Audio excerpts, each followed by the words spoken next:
coming in.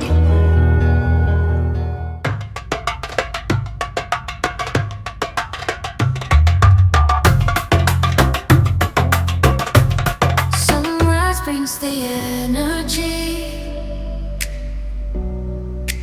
Got my shoes, let's hit the street. Feel the rhythm in my feet. Ooh la la la la, yeah yeah yeah yeah, we're flying high. Gonna dance under the sky. Oh alone, let's go. Feel the beat, we're in the flow. Alright, तो हम पहुँच गए हैं New York and I just dropped off my car. Now we are ready to roll on the foot. And इस वक्त हम मौजूद हैं बैटरी एरिया में, जो कि बिल्कुल एकदम बॉटम है, लोअर मैनहट्टन का. सो यहाँ से हम स्टार्ट करके बिल्कुल ऊपर जाएंगे जहाँ तक जाया जाएगा. नेक्स्ट आप मे बी वॉल स्ट्रीट, और अभी फ़िलहाल चलते हैं ऊपर की तरफ. तो ये है बॉलिंग ग्रीन सबवे स्टेशन. ये यहाँ का लास्ट स्टेशन है, बिकॉज आगे जाके बिल्कुल ख़त्म है. Lower Manhattan ends right there. उसके बाद जितना भी आपने जाना है वो अपर साइड पे जाना है. और अगर आप न्यूयॉर्क में आ रहे हैं, अगर उसका लोकेशन का आपको आइडिया है तो मच बेटर. उस लोकेशन के बारे में आपको बताता हूँ मैं अभी. सो बॉलिंग ग्रीन स्टेशन से जैसे ही आप नॉर्थ की तरफ जाएंगे टूवर्ड्स ब्रॉन्क्स, तो पहला स्टेशन वॉल स्ट्रीट ही आएगा. आप चाहें तो 5 मिनट के लिए वॉक भी कर सकते हैं, but I decided to go by the train. जब आप लास्ट स्टॉप से चढ़ कर आएंगे तो पहला स्टॉप आपको वॉल स्ट्रीट ही मिलेगा. Means worth walking with 4 to 5 minutes walk. But New York metro में एक खासियत ये है कि आप when you are here, let's say for a week trip, and you start using your personal credit card. So $34 का यहाँ पास है 7 दिन का. तो अगर तो आपके $34 4 दिन में पूरे हो जाते हैं तो दे विल नॉट चार्ज.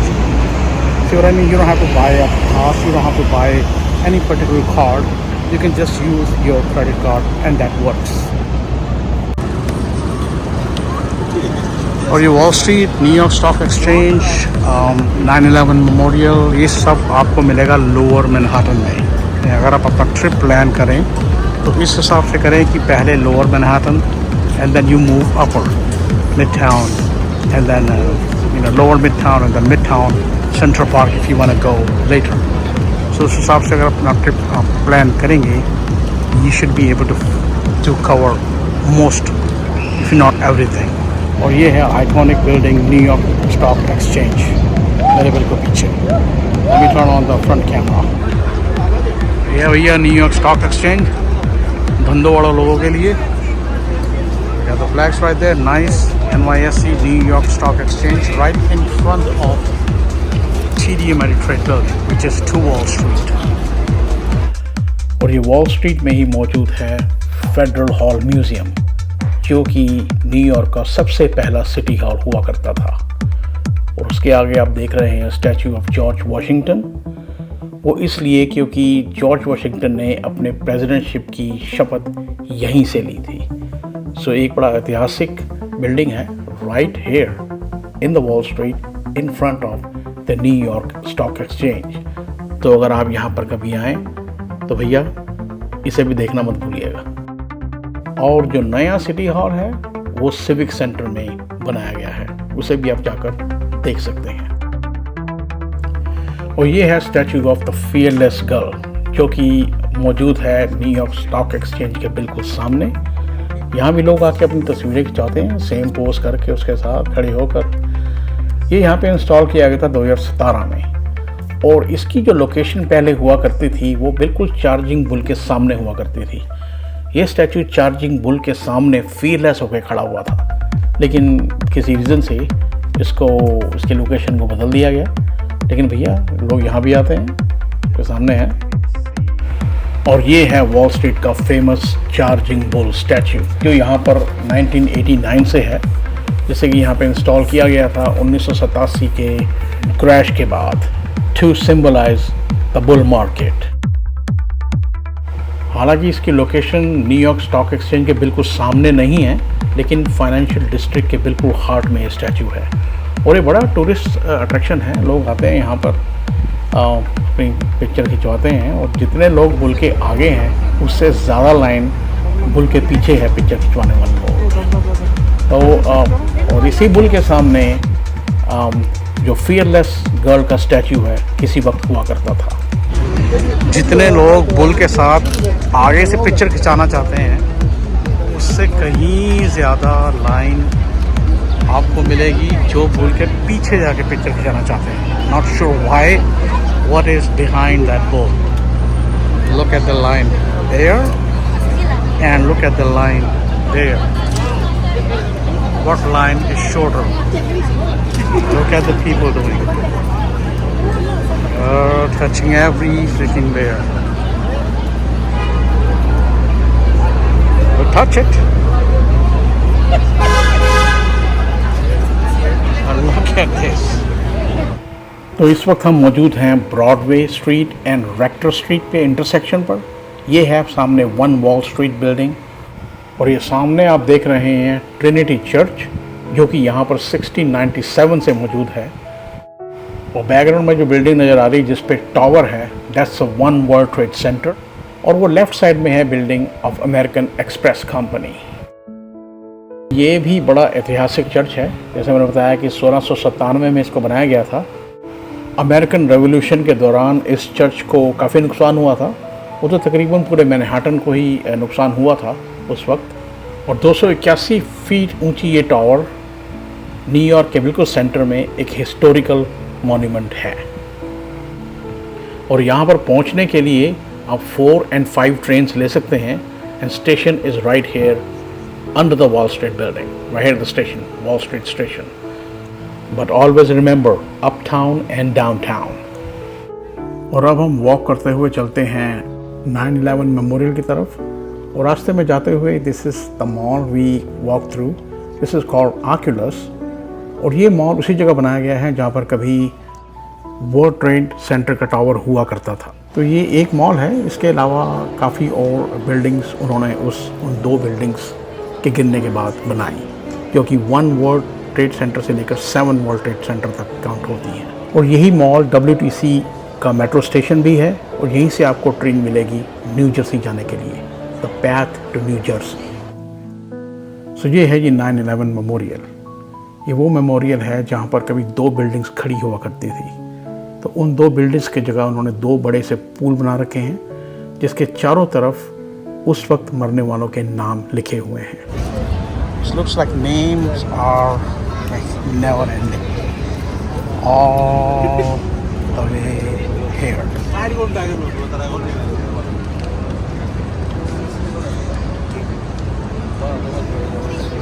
और इसके अलावा इसके बदले उन्होंने काफ़ी बिल्डिंग्स यहाँ बनाई हैं। ये 1 ट्रेड सेंटर जो नई बिल्डिंग खड़ी है इसकी जगह 2 World Trade Center, 3 World Trade Center, 4 World Trade Center, 5 World Trade Center and up to 7 World Trade Centers ये बिल्डिंग यहाँ पे बन गई हैं या बन रही हैं। इसके अलावा एक world Trade centre tower 1 and world Trade centre tower 2 के नाम पे वहाँ पे एक मॉल भी बनाया हुआ है। और इसमें कुछ इंडियन नाम्स भी हैं, जैसे सामने आपके है विजय शंकर परम सूथी। तो ऐसे बहुत से इंडियन नेम्स आपको यहाँ नज़र आएंगे। वो एक ऐसा इंसिडेंट था जिसने अमेरिका को हमेशा से बदल के रख दिया और अमेरिका के साथ ही वर्ल्ड को भी बदल के रख दिया। मेरे को यहाँ अमेरिका में आए 27 साल हो गए। 1997 को मैं यहाँ पे आया था। तो 1997 को मैं न्यूयॉर्क में ही लैंड हुआ था। तो तब मैंने इन 2 ट्विन टावर्स को दूर से देखा था और सोचा था कि भाई अब टाइम नहीं है, लेकिन अब दोबारा आके कभी देखेंगे। और वो टाइम कभी दोबारा आ भी नहीं पाया। तो उसके तकरीबन 4 साल के बाद ही बिल्डिंग्स को गिरा दिया गया और उसके बाद मुझे आज 27 साल के बाद आने का यहाँ मौका मिला है।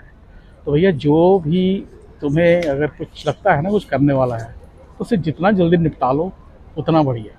और ऑफ कोर्स अफसोस है मुझे, मैं बिल्डिंग्स को जीता जाता नहीं देख सकता। जो टावर्स थे वो बहुत बड़े टावर्स थे, एक तरह से पूरे शहर थे वो। उनका अपना एक जिप कोड हुआ करता था।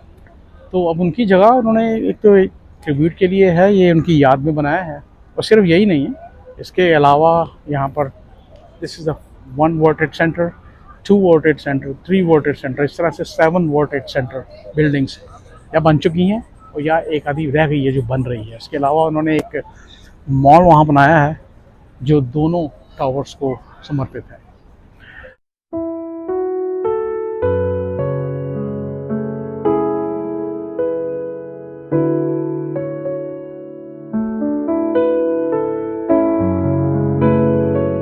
तो अगर तो आपको न्यूयॉर्क में रोड स्ट्रक्चर का पता हो तो आपके लिए घूमना बहुत सिंपल होगा।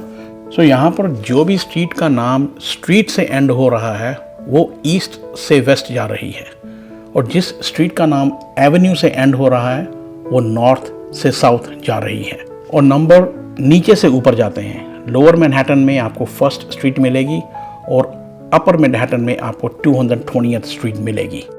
इसी तरह से जो एवेन्यू है वो नॉर्थ से साउथ है, तो ईस्ट साइड में आपको फर्स्ट एवेन्यू मिलेगा और वेस्ट साइड में आपको 11th एवेन्यू मिलेगा। सो दे आर टोटल 11 एवेन्यूज।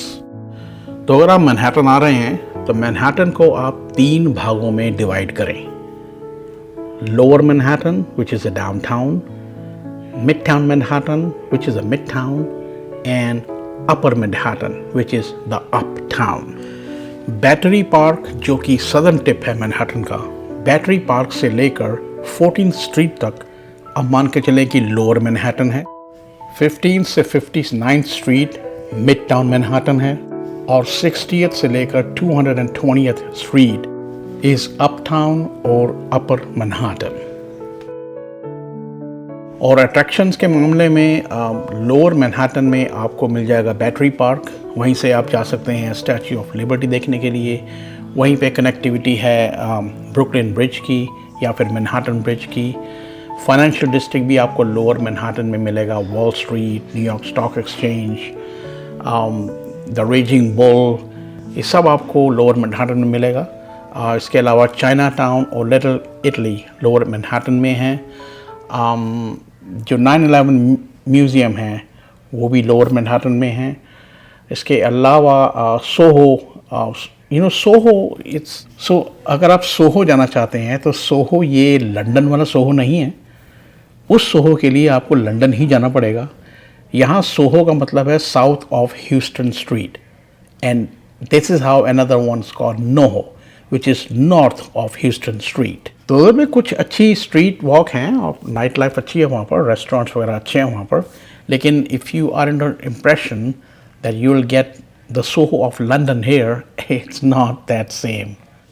और मिड टाउन मैनहट्टन में आपको मिल जाएगा Time Square, the main attraction there, Broadway theatre आपको वहीं मिलेगा, एम्पायर स्टेट बिल्डिंग आपको वहीं मिलेगी, क्राइसलर बिल्डिंग आपको वहीं मिलेगी, रॉकफेलर प्लाजा आपको वहीं मिलेगा, और ट्रम्प टावर वो भी वहीं मिलेगा। इसके अलावा 5th एवेन्यू, अगर आपको लग्जरी शॉपिंग के लिए भी जाना हो सो 5th Avenue is the place. 5th Avenue के साथ ही है 6th एवेन्यू, वहाँ पर आपको मिल जाएगा वर्ल्ड्स लार्जेस्ट मेसीज स्टोर। और अगर न्यूयॉर्क आ रहे हैं और सेंट्रल पार्क ना जाएं तो आपका न्यूयॉर्क का ट्रिप कंप्लीट नहीं होता। That is the place to see in between of the concrete jungle, a must see, that is also located in the midtown. तो भैया सुबह से ड्राइव कर रहे हैं फिलाडेल्फिया से, और ड्राइव करके यहाँ आए और उसके बाद लोअर मैनहट्टन सारा देखा, तो अब चलते हैं, थोड़ी थकावट उतारते हैं। Let's go eat and drink something.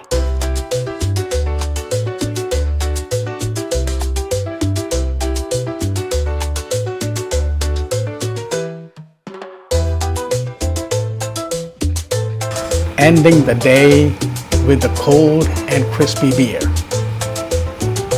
So this is Montauk Summer Ale. I never saw in California. Well, trying first time here. Cheers.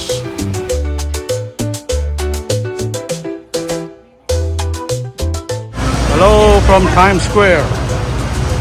It's about 9 p.m. and it started raining as soon as we get to the station. But yeah, I feel great. It's too hot in the daytime and now it feels like very good. अच्छा मौसम हो गया भाई बारिश पड़ने के बाद। पहला दिन टाइम स्क्वायर में। और टाइम स्क्वायर में जाने के लिए हमने रात का वक्त ही चुना, क्योंकि दिन के वक्त आप टाइम स्क्वायर को शायद पहचान भी ना सकें। सो ऑब्वियसली एक बहुत हैपनिंग प्लेस है और full of tourist all the time. आप 12 महीने कभी भी आ जाएं, टाइम स्क्वायर में आपको टूरिस्ट मिलेंगे ही मिलेंगे। और ये बहुत वक्त से ऐसा है, 20वीं सदी के आरंभ से ही ऐसा है, 1904 से। पहले इसका नाम लॉन्ग एकर स्क्वायर हुआ करता था किसी वक्त, और 19वीं सदी में तो यहाँ का जो प्राइमरीली हब थी वो हॉर्स कैरिएज मैन्युफैक्चरिंग थी, जो क्योंकि उस वक्त कारें तो हुआ नहीं करती थी। तो 1904 के बाद इसका नाम बदल कर टाइम्स स्क्वायर रखा गया। उसके बाद से टाइम स्क्वायर आज का मॉडर्न टाइम स्क्वायर है। और फर्स्ट इलेक्ट्रिक एडवर्टाइजमेंट यहाँ पर 1904 में ही लगाई गई थी, और 1920 तक तो नियॉन साइन और जगमगाता हुआ टाइम स्क्वायर जैसे आज है। अभी आज की तरह तो हम कंपेयर नहीं कर सकते, लेकिन फिर भी it was very lighted time square even in 1920s। और टाइम स्क्वायर का जो सबवे स्टेशन है वो भी 1904 से ही यहाँ पर है। तो आप अंदाज़ा लगा सकते हैं कि कितनी मॉडर्न सिटी थी ये 1904 के वक्त भी। और 20वीं सदी के मिड के ब्रॉडवे बूम ने, जो थिएटर बूम था, उसमें इसमें और जान डाल दी। 1960 और 1970 के दशक में यहाँ पे थोड़ा सा डिक्लाइन आया, क्योंकि यहाँ पर क्राइम बहुत बढ़ गया था। उसके बाद फिर प्राइवेट इन्वेस्टर्स और गवर्नमेंट ने मिल के इस चीज़ को संभाला और उस टाइम स्क्वायर को आज के टाइम स्क्वायर की शेप दी। और आज का सबसे फेमस जो यहाँ की अट्रैक्शन है, जो इवेंट है, वो है न्यू ईयर सेलिब्रेशन, जिसमें कि बॉल ड्रॉप की सेरेमनी होती है हर 31 दिसंबर को, और बहुत से लोग यहाँ पर इकट्ठे होते हैं। ये मेरे पीछे आप जो जगह देख रहे हैं, यहाँ पर होते हैं न्यू ईयर के शोज़। CNN और फॉक्स न्यूज़, जो भी जितने भी उनके होस्ट होते हैं, वो स्टेज पर जाकर वो परफॉर्म करते हैं। और सामने है ये टाइम स्क्वायर की स्क्रीन, मैं आपको दिखाता हूँ अभी। और ये सामने है जहाँ पर बॉल ड्रॉप की सेरेमनी होती है न्यू ईयर डे वाले दिन। और आपकी और इन्फॉर्मेशन के लिए टाइम स्क्वायर पड़ता है 7th एवेन्यू पे, between the streets 42nd and 47th। अगर आप 42nd स्टेशन पे उतर रहे हैं तो वहाँ से आपको free shuttle time square station पर लेके आएगी। तो आज के दिन का सफ़र हम यही एंड करते हैं अब, और कल निकलेंगे अब हम शायद स्टैचू ऑफ लिबर्टी की तरफ। और लेकिन बने रहिए व्लॉग में। स्टैचू ऑफ लिबर्टी को हमें 2 दिन इसी में कवर करेंगे, और अगले 2 दिन के लिए हम नया व्लॉग बनाएंगे। So just hang on.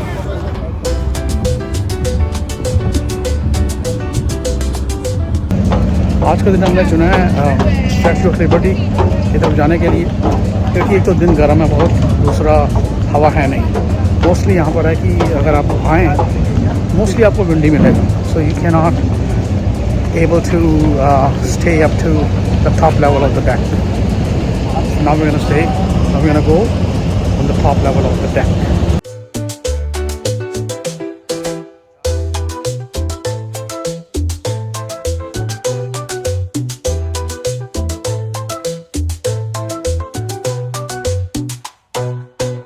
Ladies and gentlemen, welcome aboard Miss Liberty. Please let me have your attention for a brief safety announcement about this vessel. The exit doors are located at the forward and aft ends of each cabin. The main stairways are located at the rear of each deck, and a safety stairway is located forward on each deck.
Statue of liberty located है liberty island में, जो कि New York city से इतना ज़्यादा दूर नहीं है। मैनहाटन सामने आपको पीछे नज़र आ जाएगा, बैकग्राउंड में आप देख सकते हैं वन वर्ल्ड टावर की बिल्डिंग सामने खड़ी है और स्टैचू इस तरफ है।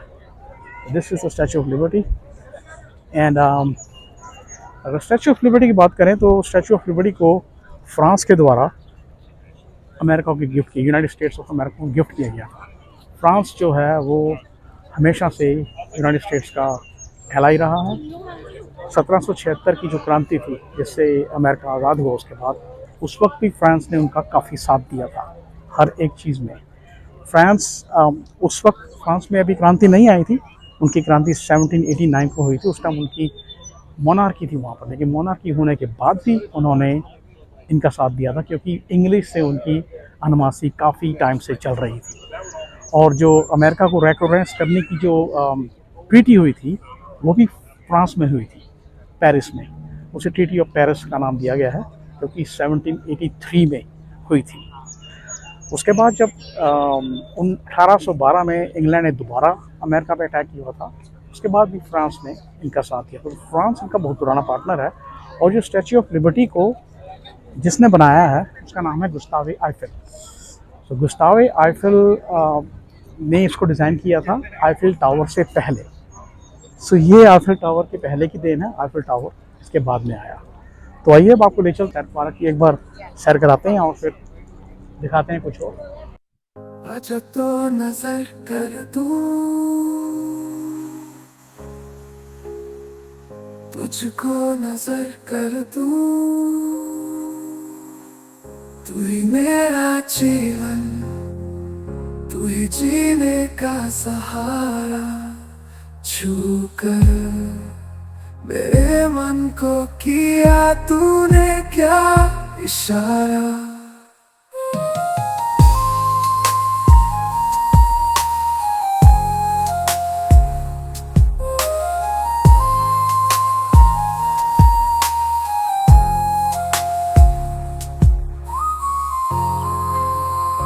सो ये है स्टैचू ऑफ लिबर्टी का इंफॉर्मेशन सेंटर। इसमें आपको एग्जीबिशन देखने को मिलेगी और इसमें आपको एक थिएटर है जिसमें पूरा दिखाया गया है भी किस तरह से इसको बनाया गया था, क्या क्या अड़चनें आई थी, किस तरह से इसको यहाँ ट्रांसपोर्ट किया गया, किसने बनाया। तो जाइए ज़रूर, 10 मिनट की मूवी है सारी। अच्छा लगता है देखने में कि इतना वक्त पहले उन्होंने किस तरह से कितने शिप्स में इसको यहाँ पर ट्रांसपोर्ट किया होगा। तो इसे फ्रांस ने अमेरिका को उसकी 100th एनिवर्सरी ऑफ फ्रीडम पे गिफ्ट किया था और इसको बनाया था फ्रेडरिक अगस्टे बार्थोल्डी ने, लेकिन उसको एंड में आके हेल्प लेनी पड़ी थी फ्रॉम गुस्तावे आइफेल, क्योंकि जो डिज़ाइन बार्थोल्डी ने तैयार किया गया था वो इतना हैवी था कि उसको स्ट्रक्चरली सपोर्ट करना बहुत मुश्किल हो रहा था। और उस वक्त गुस्तावे आइफेल जाना माना नाम था। उन्होंने एक बड़ा फेमस ब्रिज बनाया था, बाद में वो आइफेल टावर पे काम कर रहे थे।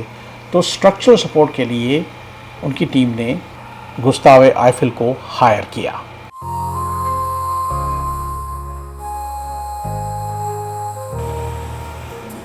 और ये हैं पेरिस ट्रेल, उसका भी इन्होंने सैंपल रेडी करके रखे कि भी कौन सा इस्तेमाल किया जाना चाहिए। तो एंड में आके उन्होंने जो सबसे छोटे साइज़ का था उसको इस्तेमाल किया और आज यही पेडेस्ट्रल इसी के ऊपर स्टैचू ऑफ लिबर्टी स्थित है।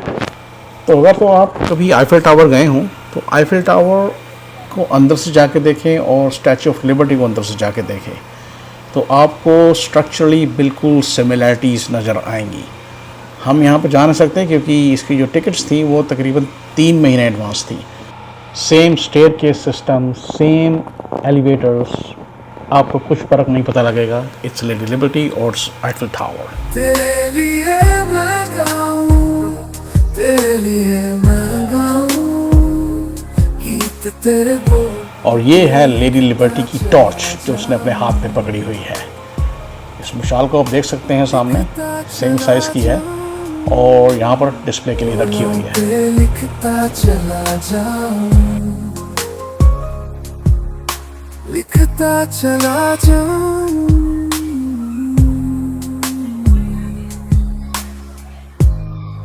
और ये है लेडी लिबर्टी का फेस। जब स्टैचू को यहाँ पर लाया गया था तो उसका यही रंग था। लेकिन बाद में बारिश पड़ने पर मौसम के हिसाब से केमिकल रिएक्शन होते होते उसका कलर आज ग्रीन लगता है।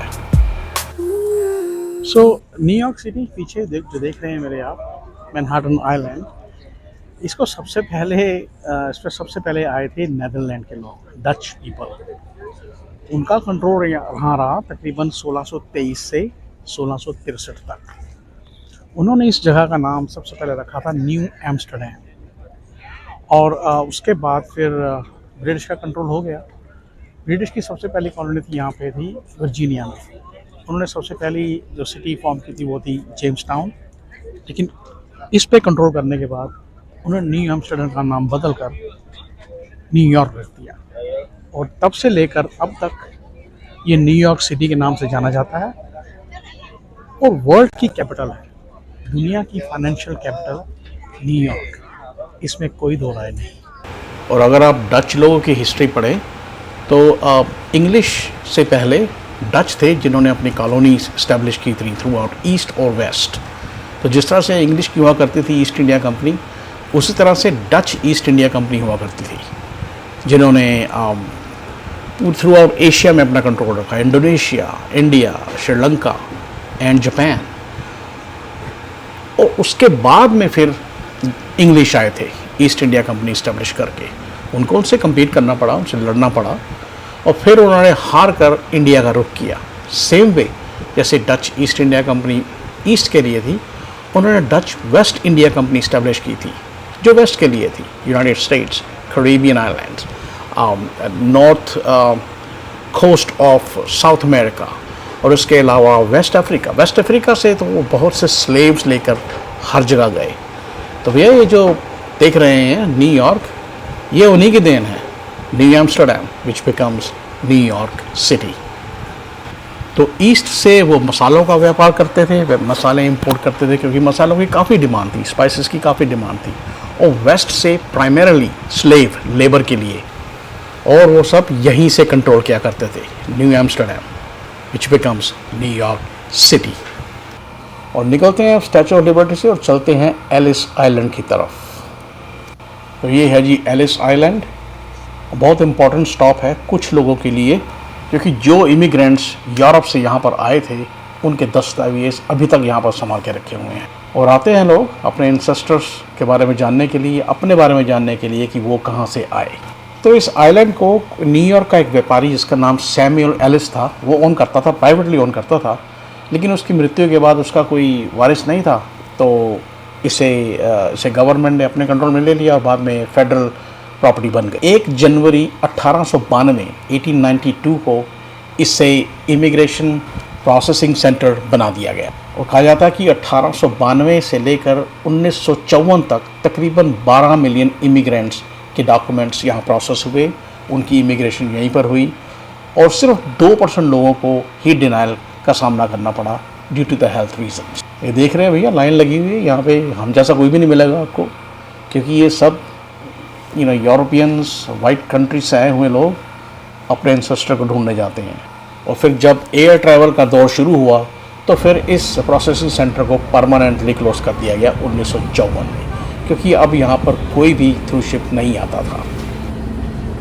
और 1965 में इसे statue of liberty national monument का हिस्सा बना दिया गया, और अब ये एक म्यूज़ियम है जहाँ पर कोई भी आ सकता है। और ऐसे ही नहीं, अमेरिका को इमिग्रेंट कंट्री कहा गया क्योंकि सभी यहाँ इमिग्रेट हुए हैं। असल में तो ये जगह इंडियंस की थी, रेड इंडियंस की। Red Indians, you know how they are named Red Indians because of Columbus who never got to United states.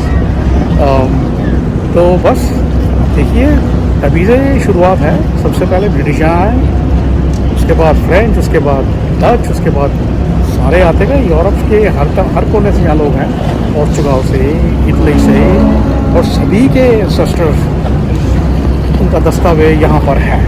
आप अंदाज़ा लगाएं कितना बड़ा डेटाबेस और कितना पुराना डेटाबेस उन्होंने यहाँ पर संजो के संभाल के रखा है। सिर्फ डेटाबेस के लिए नहीं, यहाँ पर जिस कंडीशन में वो वहाँ रहे, अंदर उन्होंने प्रिजर्व कर रखा है अभी कहाँ वो रहे, क्योंकि कुछ दिन रहना पड़ा उसको यहाँ। तो क्या क्या उनको अड़चनें आई, क्या क्या उनको प्रॉब्लम्स आई, ये देखने लोग यहाँ पर आते हैं।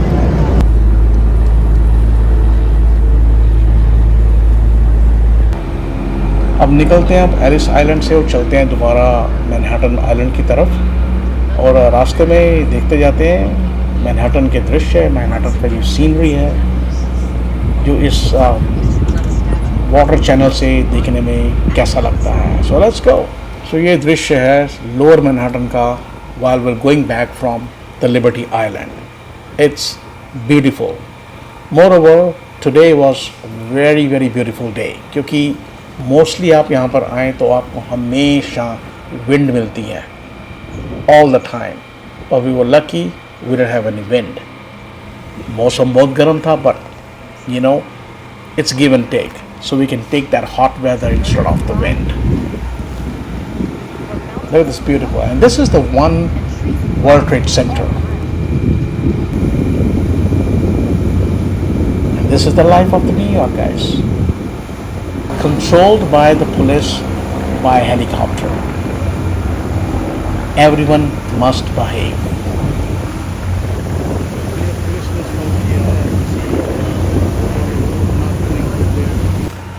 So स्टैचू ऑफ लिबर्टी जाने के लिए आपको बैटरी पार्क आना पड़ेगा। बैटरी पार्क में आपको आते ही आपको लोकेशन सामने नजर आ जाएगी क्योंकि battery park is very small area, it's just a tip of the Manhattan. तू जो कहे जीवन भर तेरे लिए मैं गाऊं, तेरे लिए मैं गाऊं, गीत तेरे बोलों पे लिखता चला जाऊं, लिखता चला जाऊं।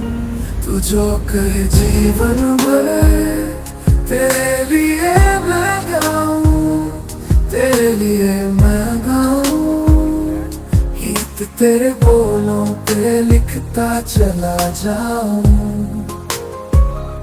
लिखता चला जाऊं।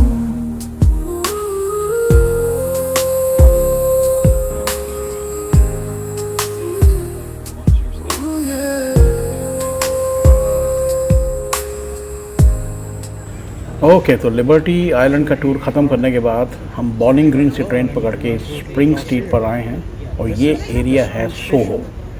तो जैसे मैंने पहले बताया कि जिस तरह का लंदन का सोहो है उस तरह का सोहो बिल्कुल नहीं है। सोहो से कहा जाता है because it's the south of Houston Street और इसी तरह इसके ऊपर NoHo, north of Houston Street. तो भैया अब सुबह से कुछ खाया नहीं है, so let's go eat something, find some good restaurant, sit and eat, and possibly we're gonna end our day here. So we see here so many options to eat, Chipotle, the taco trucks, or even the fine dine. But we were here to eat New York pizza. So let's try that. There you go. This is a New York pizza, New York style, in the New York way. So this upside is a pizza parlor right in the corner, and next to it is a soft side. Try some desserts, and we're gonna do that after this. And after that, little dessert. We're not gonna eat the whole thing, but we're gonna share a little bit.